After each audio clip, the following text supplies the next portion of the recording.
ವಿದ್ಯಾವಂತರು ಕೂಡ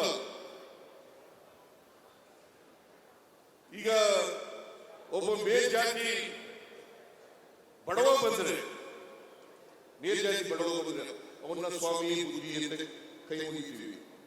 ಅದೇ ಒಬ್ಬ ದಲಿತ ವಿದ್ಯಾವಂತನಾಗಿ ಶ್ರೀಮಂತನಾಗಿ ಬಂದರೆ ಅವನನ್ನ ಸಿಂಗುಲರ್ನಲ್ಲಿ ಮಾತಾಡಿಸ್ತೇವೆ.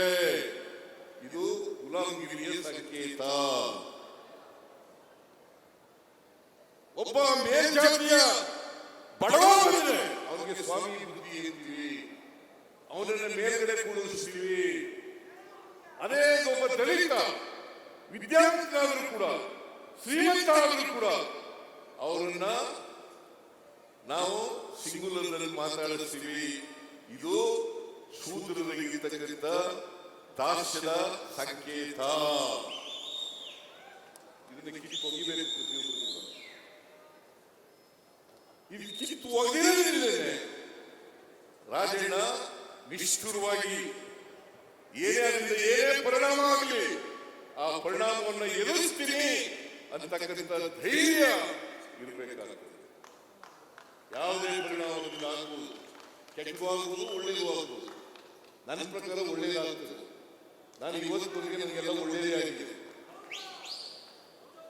ನನಗೆ ಕೆಟ್ಟದ ಹಾಗೇ ಇಲ್ಲ, ರಾಜನಿಗೂ ಆಗಿಲ್ಲ ಅಂತ ಅಂದ್ಕೊಂಡಿದ್ದೀನಿ. ಈಗ ರಾಜಣ್ಣ ನೋಡಿ ರಿಸರ್ವ್ ಕಾನ್ಸ್ಟಿಟ್ಯೂನ್ಸಿ ಸ್ಪರ್ಧೆ ಮಾಡ್ತಾ ಇಲ್ಲ. ಎಸ್ಟಿಗೆ ರಿಸರ್ವ್ ಆಗಿದೆ ಸ್ಥಾನಗಳಿಗೆ. 2008ರಲ್ಲಿ ರಿಸರ್ವ್ ಆಯಿತು, 2008ರಲ್ಲಿ ರಿಸರ್ವ್ ಆಯಿತು. ಅವರು ಸಾಮಾನ್ಯ ಕ್ಷೇತ್ರದಲ್ಲಿ ನಿಂತಿರ್ತಾರೆ. ಈಗ 3 ಸಾರಿ MLA ಆಗಿರೋದು ಕೂಡ ಸಾಮಾನ್ಯ ಕ್ಷೇತ್ರದಲ್ಲಿ. ಸಾಮಾನ್ಯವಾಗಿ ಎಸ್ಟಿ ಅವರು ಎಸ್ಟಿ ಕ್ಷೇತ್ರದಲ್ಲಿ ರಿಸರ್ವ್ ಕಾನ್ಸ್ಟಿಟ್ಯೂನ್ಸಿ ನಿಂತಿರ್ತಾರೆ. ಇವರು ಸಾಮಾನ್ಯ ಕ್ಷೇತ್ರದಿಂದ ಗೆದ್ದಿದ್ದಾರೆ. 2 ಸಾರಿ ಸೋತಿರುವುದು, ಗೆಲುವು ಸೋಲುಗಳು ರಾಜಕೀಯದಲ್ಲಿ ಸಾಮಾನ್ಯ. ಶ್ರೀಮತಿ ಇಂದಿರಾ ಗಾಂಧಿ ಅವರ ಸೋತರು. ಇಡೀ ದೇಶದ ಜನರನ್ನ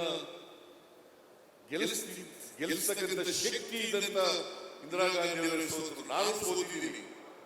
ನಾನು 3 ಸಾರಿ ಸೋತಿದ್ದೀನಿ, ಅಲ್ಲ 4 ಸಾರಿ ಸೋತಿದ್ದೀನಿ. 9 ಸಾರಿ ಗೆದ್ದಿದ್ದೀವಿ. 4 ಸಾರಿ ಸೋತಿದ್ದೀನಿ, 9 ಸಾರಿ ಗೆದ್ದಿದ್ದೀನಿ. ಸೋಲು ಗೆಲುವುಗಳು ರಾಜಕೀಯದಲ್ಲಿ. ಆದರೆ ಸೋಲು ಗೆಲ್ಲಿ ನಾವು ಬದ್ಧತೆ ಇರ್ತಕ್ಕಂಥ ವಿಚಾರವನ್ನ, ನಂಬಿಕೆ ಇಟ್ಟುಕೊಂಡಿರ್ತಕ್ಕಂಥ ವಿಚಾರವನ್ನ ಯಾವ ಕಾರಣಕ್ಕೂ ಕೂಡ ಮರಿಬಾರದು, ಯಾವ ಕಾರಣಕ್ಕೂ ಕೂಡ ವಿಚಲಿತರಾಗಬಾರದು. ಇದನ್ನ ನಾವು ಮಾಡಿದ್ರೆ ನಾವು ರಾಜಕೀಯದಲ್ಲಿ ಇದಕ್ಕೆ ಸಾರ್ಥಕ ಆಗ್ತದೆ. ನಮ್ಮ ಬದುಕು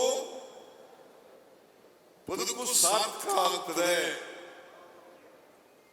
ನಾವು ಈ ಹುಟ್ಟು ಸಾವುಗಳಿರ್ತವಲ್ಲ, ಇವು ಇದೇ ಇರ್ತವೆ. ಎಲ್ಲರೂ ಹುಟ್ಟ ಮೇಲೆ ಸಾಯಲೇಬೇಕು. ಒಬ್ಬರು 70 ವರ್ಷ ಬದುಕಬಹುದು, ಒಬ್ರು 80 ವರ್ಷ ಬದುಕಬಹುದು, ಒಬ್ರು 100 ವರ್ಷ ಬದುಕಬಹುದು, ಒಬ್ರು 120 ವರ್ಷ ಬದುಕಬಹುದು. ಆದರೆ ಈ ಹುಟ್ಟು ಸಾವಿನ ನಡುವೆ ಇದೆಯಲ್ಲ, ಅದನ್ನು ಸಾರ್ಥಕ ಮಾಡತಕ್ಕಂಥ ಪ್ರಯತ್ನ ಮಾಡತಕ್ಕಂಥದ್ದೇ ನಿಜವಾದಂಥ ಬದುಕು ಅಂತಕ್ಕಂಥದ್ದನ್ನ ಅರ್ಥ ಮಾಡಬೇಕು. ನೀವು ಒಂದ್ಸಾರಿ ಇದ್ದವ್ರಿಗೆ ನೋಡ್ಬೇಕು. ಪ್ರತಿಯೊಬ್ಬರು ಕೂಡ ಹುಟ್ಟಿದ ಮೇಲೆ ನನ್ನ ಜೀವನ ಸಾರ್ಥಕ ಆಗಿದೆಯಾ ಇಲ್ವಾ ಅಂತೇಳಿ ಒಂದ್ಸಾರಿ ಇದ್ದವರಿಗೆ ನೋಡಬೇಕು.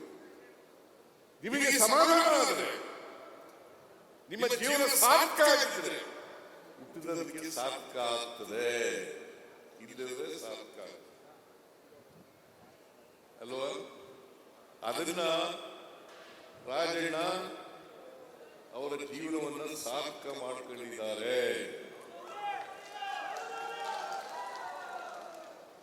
ರಾಜಣ್ಣ ಅವರ ಜೀವನ ಸಾರ್ಥಕ ಮಾಡಿಕೊಂಡಿದ್ದಾರೆ. ಅದರಿಂದ ನಾನು ಒಂದ್ಸಾರಿ ರಾಜಣ್ಣನಿಗೆ ನಾನು ಸೋತ್ರ ಮಧುಗಿರಿಯಿಂದ ಬಹಳ ಕಡಿಮೆ ಆಗ್ತದೆ, ಸೋತ್ರಿಲ್ಲ 2009 ಇರಬೇಕು. 2009 ಬೈ ಎಲೆಕ್ಷನ್ ಮೇಲೆ ನಿಂತಿದ್ದು ಕುಮಾರಸ್ವಾಮಿ ಅವರ ಧರ್ಮಪತ್ನಿ ನಿಂತಿದ್ರು ಇವ್ರ ಮೇಲೆ ಅಲ್ಲ. ಆಗ ನಾನು ಚುನಾವಣೆ ಬರ್ತೀನಿ ಅಂತ ಹೇಳಿದ್ದೆ ಪ್ರಚಾರ ಮಾಡಕ್ಕೆ. ಆಮೇಲೆ ತೀರ್ಮಾನ ತಗೊಂಡೆ, ನಾನು ಕಾಂಗ್ರೆಸ್ನ ಉಪಚುನಾವಣೆಯಲ್ಲಿ ನಿಂತಿರ್ತಕ್ಕಂಥ ಕಾಂಗ್ರೆಸ್ನ ಅಭ್ಯರ್ಥಿಗಳಿಗೆ ಪ್ರಚಾರಕ್ಕೆ ಹೋಗಬಾರದು ಅಂತ ತೀರ್ಮಾನ ತಗೊಂಡೆ. ಆಗ ಇವ್ರ ಕಾಂಗ್ರೆಸ್ ಬರಲಿಲ್ಲ, ಪಾಪ ಕಡಿಮೆ ಆಗ್ತದೆ ಕಡಿಮೆ ಆಗ್ತದೆ ಸೋತ್ಬಿಟ್ರು. ಆಗ ನನಗೆ ಬಹಳ ಬೈಕಲ್ಲಿದ್ದ ರಾಜನಾಲ, ಈಗಲೂ ಬೈಕದ್ಯ, ಈಗಿಲ್ಲ ಸತ್ಯ ಹೇಳಿದ್ಮೇಲೆ ಬಿಡಯ, ಸತ್ಯ ಹೇಳಿದ್ಮೇಲೆ ಹಣೆ ಬರ ನಂಬ್ಕೊಳಕ್ ಹೋಗ್ಬೇಡ, ಹಣೆ ಬರ ನಂಬಬೇಡ. ಯಾಕಂದ್ರೆ ಈ ಕರ್ಮ ಸಿದ್ಧಾಂತ ಇದೆಯಲ್ಲ, ಇದನ್ನ ಬಸವಣ್ಣವ್ರಿಗೆ ತಗಲಾಕ್ತಿದ್ರು. ಹಣೆ ಬರ ಅನ್ನೋದು ಇದೆಯಲ್ಲ, ಇದು ನಮ್ಗೆ ಬೇರೆಯವರು ಹೇಳ್ಕೊಟ್ಟಿರೋದು. ಯಾವ ದೇವರು ಯಾರ ಮೇಲೂ ಯಾವ ಹಣೆಗೂ ಬರೆಯಲ್ಲ. ಹಾಗಾದ್ರೆ ನಮ್ಮ ಅಪ್ಪನಿಗೆ ಆ ಜನ ಮಕ್ಕಳು,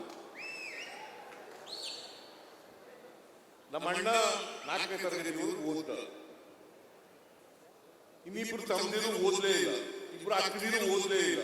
ಅವ್ರಿಗೆಲ್ಲ ಬರ್ತಿದ್ದ ದೇವರು ಓದ್ಬೇಡ ನೀವು ಅಂತ ಶಾಲೆಗೆ ಹೋಗ್ಬಿಡಿ ಅಂತ ನನಗೆ ಮಾತ್ರ ನಾವು ಓದೋದು ಬರ್ತಿದ್ದ, ಚೀಫ್ ಮಿನಿಸ್ಟರ್ ಆಗುವಂತ ಬರ್ತಿದ್ದ.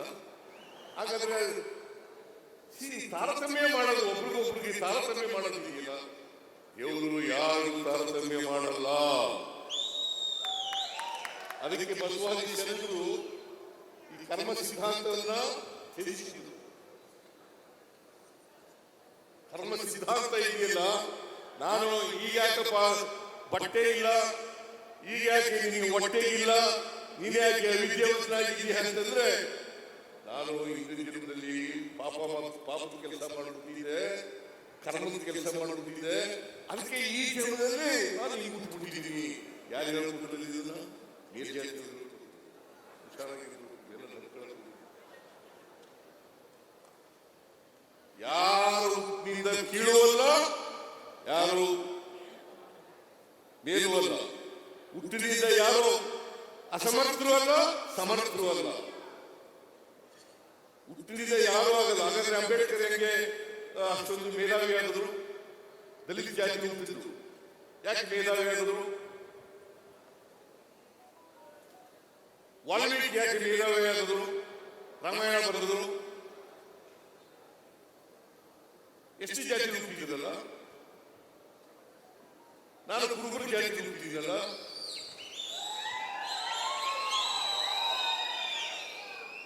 ಅದರಿಂದ ಹುಟ್ಟಿನಿಂದ ಯಾರು ದಡ್ರು ಅಲ್ಲ, ಯಾರು ಮೇಧಾವಿಗಳು ಅಲ್ಲ. ಅದು ನಿಮಗೆ ಅವಕಾಶ ಸಿಗ್ಬೇಕಷ್ಟೇ.